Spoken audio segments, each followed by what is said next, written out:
हमने देखा कि कोई कहता है कई सारे ग्राफिकल प्रेजेंटेशन हुए, कुछ ड्रामेटिक प्रेजेंटेशन हुए जो आप लोगों की तरफ से अलग अलग मीडिया संस्थान ने किए, लेकिन कोई नहीं जानता कि एक्चुअली क्या हुआ। कोई कहता है 200 किलो आरडीएक्स, कोई कहता है 300 किलो आरडीएक्स, कोई कहता है किसको इसके बारे में, मूवमेंट के बारे में किसको मालूम था।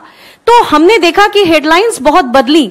हम साल में एक बार जयंती के दिन याद कर रहे हैं, लेकिन क्या इसकी रिपोर्ट आई?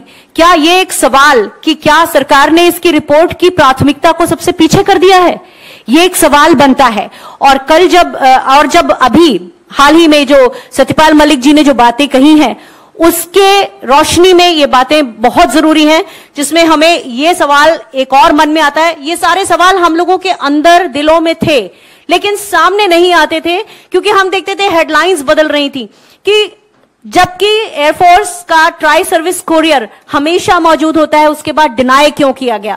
तो वो सारे सवाल उठते हैं और इन सब सवालों का जवाब एक पूरी आमूल चूल एक अच्छी रिपोर्ट होगी, उसमें मिलेगा, जिससे कोई अटकलें बंद हो जाएंगी और हम ये जान पाएंगे कि कहां कोताही हुई थी, कहां लापरवाही हुई थी, किस जगह हमें ज्यादा सुधार की जरूरत है, क्या हमारे इंटेलिजेंस फेलियर में ऐसे कौन से छेद हैं जिन्हें हमें भरना जरूरी है।